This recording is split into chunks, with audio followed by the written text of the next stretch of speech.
All right, guys. So last week, what we were talking about was we were talking about confidence intervals for a mean, and I showed you how to use your graphing calculator for this. So have your graphing calculator handy because I'm going to show you how to use this for this as well, and we're going to rely very heavily on this.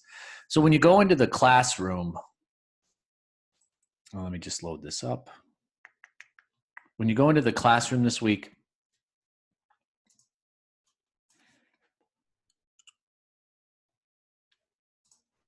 and you go to the tab for the week, there's a bunch of lectures there that go into a little bit more detail what I'm talking about today. All I'm going to do in this lecture is just show you how to do find the calculations for the confidence intervals. And there's also a few lectures that I have posted that show you exactly kind of what I'm doing here. So if you want another way to look at this, your post-class assignment this week, just another little online quiz. And when you go to attempt it, it's actually pretty straightforward. It's just 6 questions, and all it is ask you to do confidence interval questions. So actually, even after class today, you should be able to just do these all really quickly by following the methods I show you with the calculator, okay? All right, so I got 2 examples. Here's the first one. And I don't know if anybody feels this way, but I've been actually kind of sad about the lack of sports. I'm a big baseball fan, so the lack of baseball season has been getting me down. So this was actually a survey that came out recently. So this data has somewhat changed a little bit, but the concept or the question is roughly the same. So here was a survey that came out. In a recent survey of 1,000 adult Americans, so this right here is my sample size. They were asked, would you attend a baseball game before a vaccine was available for COVID-19? Okay. And it turned out that 300 said they would attend, even if there wasn't a vaccine. Now, I'm a big baseball fan, but I don't know if I would. So it says construct and interpret a 95% confidence interval for the proportion of adult Americans who would attend a baseball game before the vaccine. So right off the bat, we can just find the sample proportion from this survey, and it's going to be 300 as the people who said they would attend divided by the 1,000 people in the survey, and that comes out to be 0.30 or 30%.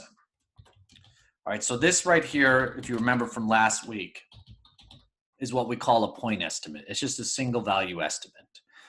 So do you think exactly 30% of Americans agree with this statement, or exactly 30% of Americans will attend a baseball game before a vaccine comes out? You think that's exactly right? Yeah, no, it's not. It's probably really close to the real value, but it's probably not exactly 30%. Okay, so what could the real value be? Well, again, we have no possible way of knowing what the real value would be. So we instead estimate now with a level of confidence with a range estimate. So this is our confidence interval. Okay, so your option for this to find a confidence interval for a proportion, you're going to take your graphing calculator. Now, if you have a TI-83 or a TI-84, it doesn't matter. It's the same. So what you're going to do is you're going to hit the stat button on your calculator. So you hit stat, and then you're going to scroll over till you see tests. All right. And the option you want this week, you actually have to scroll down a little bit. Do you see this option that's called 1-prop z int? Okay, so I'll write that even here. So we went stat, we scrolled over to tests, and then you want this thing called 1-prop z int. And it's super straightforward from here. So once you're here, you just hit enter.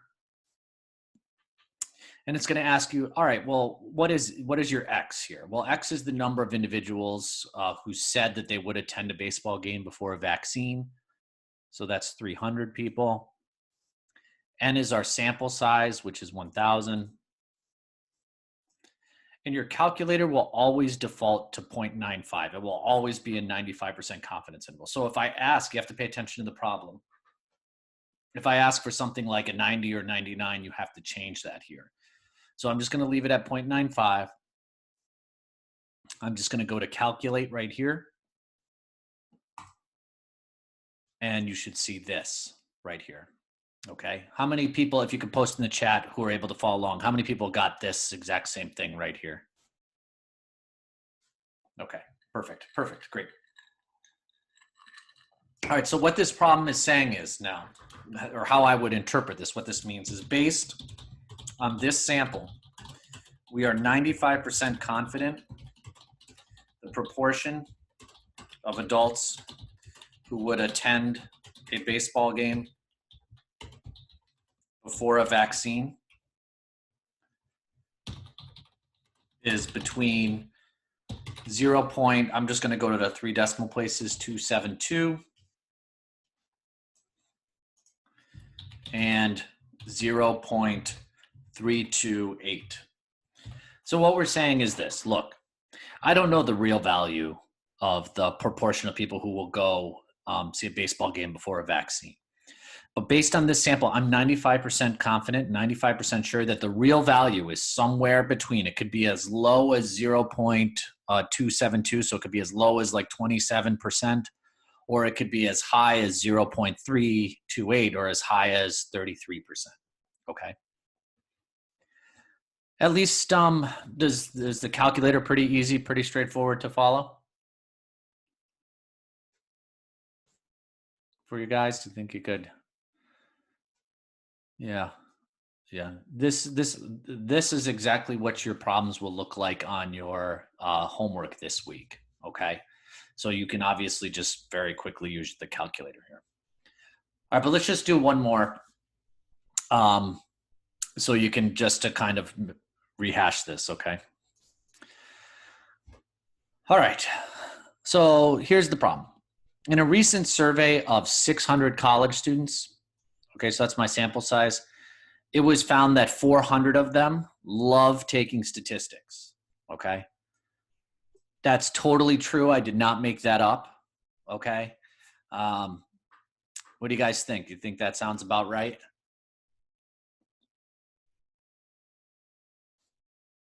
I mean, obviously, you know what, Joyce, I agree with you. I don't think it's right. It should obviously be much higher.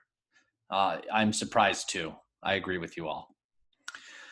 All right, anyways, so we just got this data and it just says construct a 99% confidence interval for the proportion of college students who love taking statistics.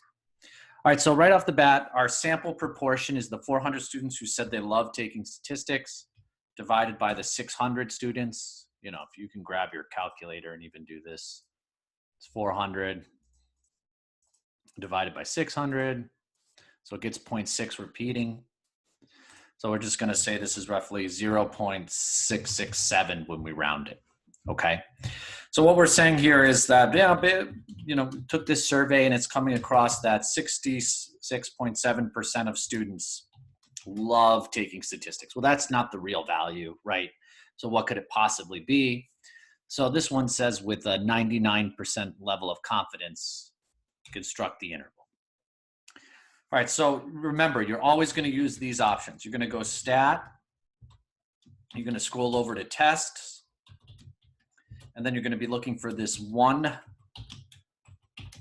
prop Z interval. All right, so I'm going to hit my stat button. I'm going to scroll over to tests, and I'm going to scroll down till I get to that one prop Z int. Okay, I'm going to hit enter. Now it's going to have your previous problem in here, so you're just going to, you know, put your values in over it. It's 400 students said they love taking statistics. 600 was a sample size. Now here's where you have to be careful. Okay, notice the problem said a 99% confidence interval. Okay, 99. So you have to just change this in your calculator to 0.99. That's it. Once you do that, just go to calculate. And you should see this right here. All right. How many people, just quickly in the chat, got this result right here? Okay, Perfect. So just what this means is based on this sample, we are 99% confident that the proportion of college students who love taking statistics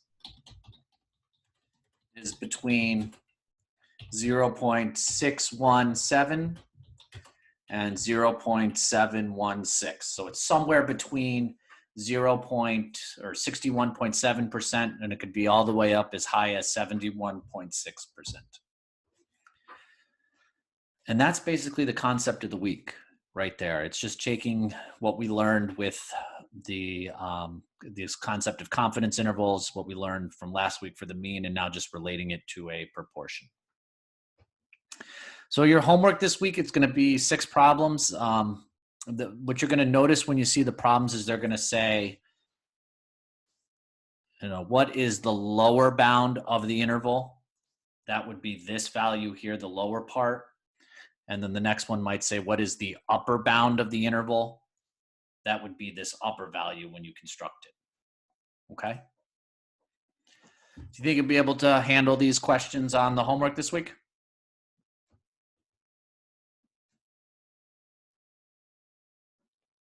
Okay, great.